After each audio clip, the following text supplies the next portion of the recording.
Hello बच्चों, तो चलिए हमारे पास एक क्वेश्चन है बेटा जेई 2025 का। क्वेश्चन क्या कह रहा है? क्वेश्चन कह रहा है बच्चों, two metal spheres of radius r and 3r have same surface charge density sigma.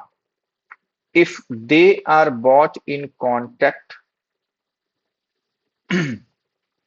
and then separated, the surface charge density are smaller and bigger surface becomes sigma and sigma 2 respectively the ratio of sigma 1 by sigma 2।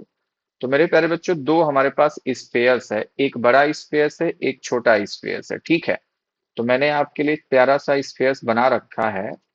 तो बच्चों, एक छोटा spheres है जिसका radius क्या है, sigma small are है, और दूसरे वाले का बच्चों रेडियस क्या है, 3r है। ठीक है, तो पहले क्या था, दोनों पे चार्ज डेंसिटी बच्चों सिग्मा है। ठीक है, बराबर चार्ज डेंसिटी है, कोई बात नहीं।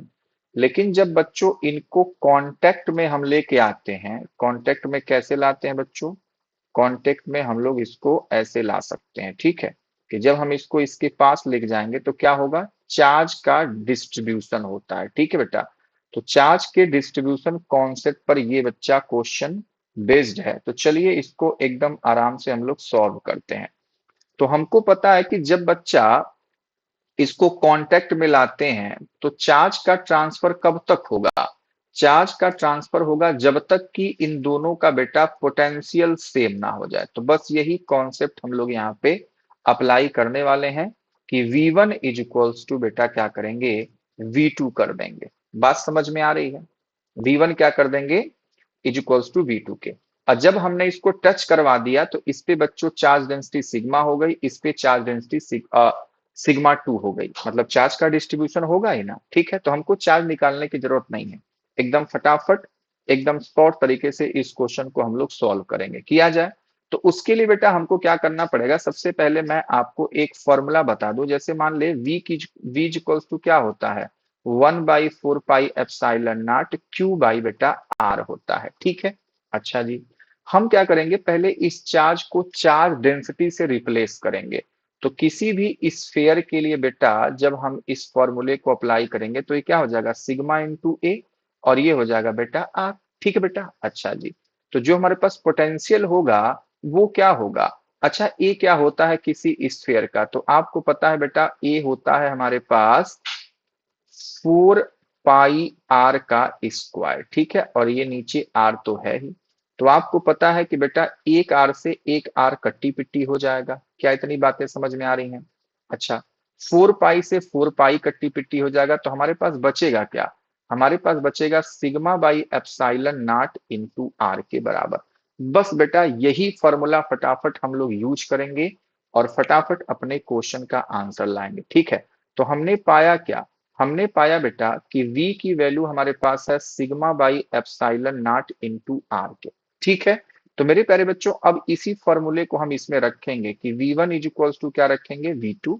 तो बच्चे v1 की जगह पे क्या लिख सकता हूँ, सिग्मा 1, एप्सिलॉन नॉट तो वही रहेगा और ये हो जाएगा r1। ठीक है, और बेटा इसके लिए क्या हो जाएगा, सिग्मा 2 बाई एप्सिलॉन नॉट, और ये हो जाएगा बेटा r2।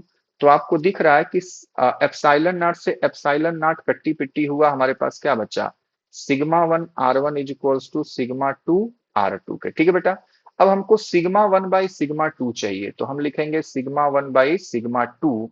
ये बेटा क्या हो जाएगा हमारे पास r2 बाई r1 के। ठीक है, तो यहाँ पे हो जाएगा हमारे पास r2 बाई r1। तो मेरे प्यारे बच्चों सीधा सीधा आपको R2 दे रखा है 3r और R1 दे रखा है बच्चों R। ये सीधा सीधा फॉर्मूला याद भी करवाया जाता है। ठीक है, कि sigma 1 by sigma 2 equals to R1 R2 by R1। लेकिन कोई बात नहीं, आप ऐसे फॉर्मूला कर सकते हो, याद अगर नहीं आएगा तो। ठीक है, तो आपको दिख रहा है कि R से R कट्टी पिट्टी हो जाएगा, यहाँ पे हमारे पास सिग्मा 1 बाई सिग्मा 2 बेटा क्या मिल जाएगा, 3। तो यही हमारे पास आंसर होना चाहिए इस क्वेश्चन का, 3। ठीक है, तो 3 हमारे पास कहाँ है बेटा, डी ऑप्शन करेक्ट है। तो इस तरीके से क्वेश्चन को मेरे प्यारे बच्चों हम लोग ऐसे सॉल्व करते हैं। उम्मीद करता हूं मेरे प्यारे बच्चे इस क्वेश्चन को आप अच्छे से कर पाएंगे। ठीक है, तो बहुत ही प्यारा सा क्वेश्चन था, इस टाइप के क्वेश्चन को आप ऐसे ही सॉल्व करेंगे। तो उम्मीद करता हूं मैं आपको बच्चे क्वेश्चन को अच्छे से समझा पाया। तो इसी प्रकार से जेई बच्चों, जेई के और ढेर सारे क्वेश्चन का सॉल्यूशन पाने के लिए प्लीज हमारे चैनल को लाइक, सब्सक्राइब, अपने दोस्तों के साथ शेयर करना बिल्कुल ना भूलें। तो मिलते हैं मेरे प्यारे बच्चों नेक्स्ट क्वेश्चन के साथ, तब तक के लिए बाय बाय, टेक केयर, मस्त रहिए और स्वस्थ रहिए मेरे प्यारे बच्चों।